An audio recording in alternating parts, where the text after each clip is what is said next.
Hello, and welcome to the Daily Life Uncut. So today's video, I'd like to go ahead and talk about video games, more specifically, Call of Duty once again. And today's not nothing really about Black Ops 3 or the continuation of Call of Duty or anything like that. But today's video is about Advanced Warfare and the new things that in Advanced Warfare are happening. So with their most recent update, they went ahead and added a variation of the SAC, I believe it is. Check the name. Yeah, SAC-3. So overall, the gun itself looks like a Vector, which has been commonly used in Call of Duty for the past few years. But this one, single fire, single weapon variations came out within the last day or so, and it's about 5 different variations. A couple of them are cool. I've noticed at least 2 or 3 of the new variations have to have a red dot sight on there for some reason. It's already a locked attachment. But it's the weirdest gun of all because for some reason it's the only gun that I've ever seen in Call of Duty besides pistols, for that matter, that you hold with one hand. It's like it's so weird because you hold it with one hand, so it looks like your other arm is just kind of off in the distance, just like whatever. Don't need that arm. I'll just leave it over here. You would think that it might be faster to punch or something like that, but it's not. It's just off to the side, just doing whatever. The running animation, everything looks fine, but I guess the only thing that they ended up doing is maybe just using the exact same look and stuff of the SAC-3 already. All they did is just, take out the left side. The recoil is still quite horrible on it, as well as the accuracy is pretty bad. But overall, the gun itself is pretty fun to use. I'm glad that they went ahead and did that for some machine guns because personally, I hate akimbo weapons. They've never really worked for me. I feel that in Call of Duty specifically, that anytime I get any type of akimbo weapons, I die almost instantly. Like, I just never have a good enough spot. Like, I can't camp because it just takes. I don't have enough patience to sit there for any extended period of time. Even if I'm getting a great amount of kills or I'm on a streak or something like that, I still can't sit in the same exact spot for more than a few seconds at a time. Like if somebody was coming in front of me and then maybe like I see somebody off to the side or something like that, I'll kill them and then I'll run away. But I won't ever sit in the same spot because of how many times people keep coming. A lot of times I run out of ammo or something like that before I get really carried away.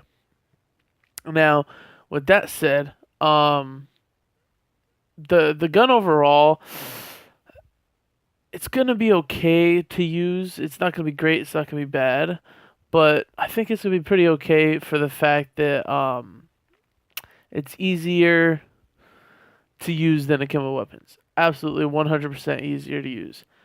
Uh, Other than that, let's talk about the other addition to Advanced Warfare that they did, and that is royalty variations of guns.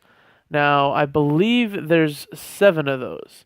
I know that let's see, ASM-1 has one, the KF-5, the BAL-27, the AK-12, the HBRA-3, I believe the IMR, I believe the ARX, because I've seen the ARX before. I don't think the AE4 has one. There is one other one that I'm not 100% sure. And I think the Moors has one. The sniper rifle of the game. Speaking of sniper rifles, I think that Advanced Warfare by far has the worst sniper rifle class setup or guns period in any Call of Duty.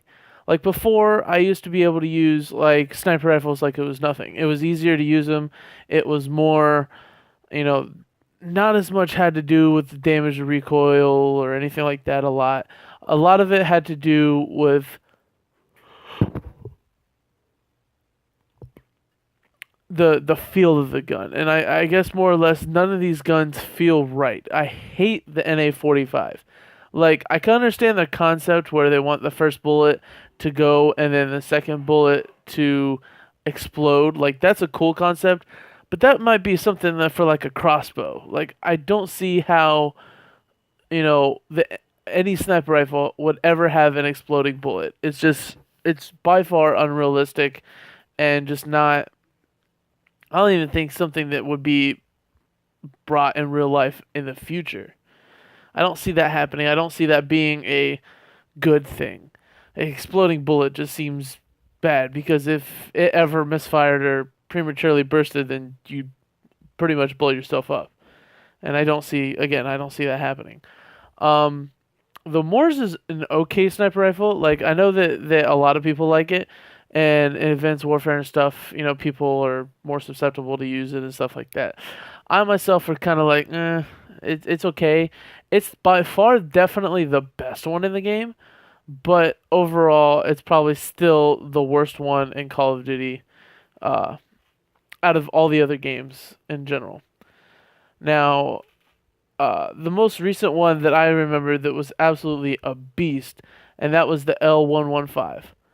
Like that one in Black Ops games has been by far the best sniper rifle in any Call of Duty game ever. Now I have had time to run over and play some Battlefield and stuff like that, and have had time to test out sniper rifles there. Again, those two games are completely 100% different. I do understand that, except the only similarity is the fact that they are first person shooters. That's the only similarity. Um, and that's it.